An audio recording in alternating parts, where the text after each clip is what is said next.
Hi everyone. Well, I've just got off a meeting call, a presentation that I was doing to an organisation in America, and one of the conversations that occurred as part of some of the breakout sessions was around women's joint health, and I thought, wow, I haven't really talked about that for such a long time.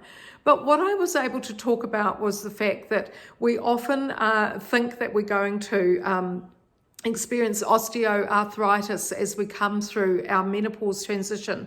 Many of you may be experiencing sore joints, aching muscles, and certainly the fact that you can't do the exercise that you've been tolerating for a long time. And this is something that is really prevalent in my programs. When women come on board, they've got aching joints, they've got restless legs, and they really can't move in a way that they used to be able to do. And they might go to the gym, or they might do their own exercise.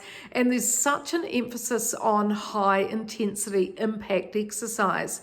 But one of the things that we need to understand is that as we come through our menopause transition, which can last 8 to 10 years, then there are changes going on in the muscles and the joints, and certainly around the tendinous sheath that surrounds those muscles and joints. And there's also changes to the synovial fluid, which is inside the joint. And I didn't know any of this as I started to come through menopause myself, and I couldn't figure out why my joints were sore, particularly my knee joints.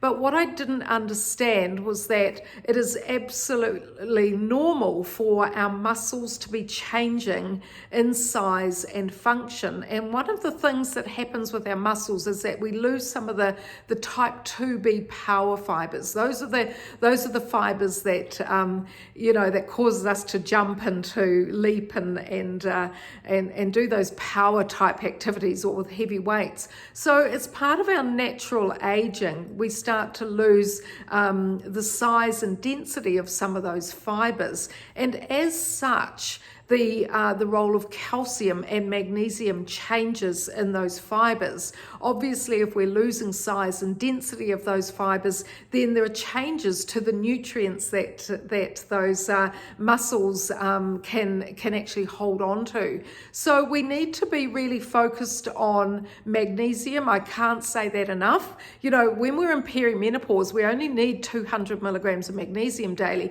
but by the time we're in post-menopause, as I am now, we need just over 400 milligrams of magnesium.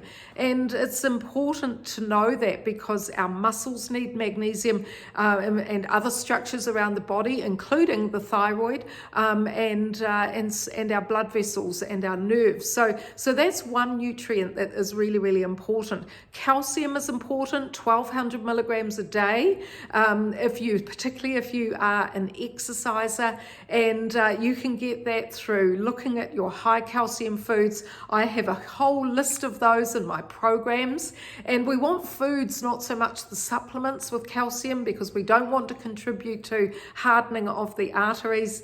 And of course, our joints and our muscles need vitamin C and glucose. I can't emphasize that enough. The muscles, if you are an exerciser, then your muscles are turning over glucose, and that happens through the liver, and so you've got to have a healthy liver. And if you're doing a lot of exercise, then you need to have really good quality, fruits and vegetables that are giving you natural glucose, and that are also giving you vitamin C, because it's vitamin C that helps to lay down collagen.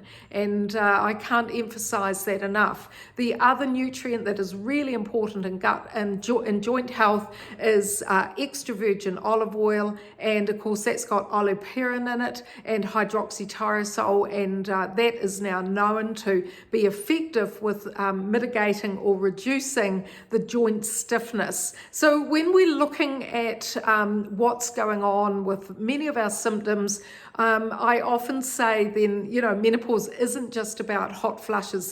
There's as part of our natural biological aging, there are changes going on around the body. And because we live in a youthful society, we forget what's normal. So this is what we want to do, is we want to change our lifestyle, change our routines to accommodate the changes to our body as we're going into our natural aging. And if you can start that in perimenopause, then you'll be a lot better off when you get to post-menopause. It does go on for a long time, 8 to 10 years. That's perfectly normal, just like puberty. So what I've done is I've really researched each stage of menopause, perimenopause, menopause, and post-menopause, looked at what we need to be doing to look after ourselves during those 3 phases, and I hope that you can join me on the MyMenopause Transformation program. So have a wee look at those. I've got a focus on MyMT at work at the moment. If you're on my database, you'll be getting those emails, and if you did want to join me with savings of New Zealand $75, then the promo code to apply is @work23.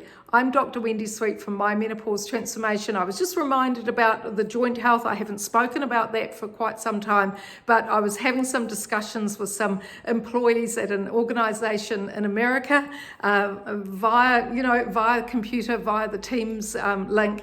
And that was really interesting because that conversation came up and there was a lot of nodding of heads when I started talking about joint health. So I hope you can go to the website, have a wee look around, read my blog, sign up for the newsletter, and hopefully I'll see you either on my masterclass on menopause, which is my 2-hour webinar that you can listen to, and then hopefully you can come on to my 12-week programs where you get access to me through the private Facebook group, via emails, and one of the world's best program for women as they come through their menopause transition.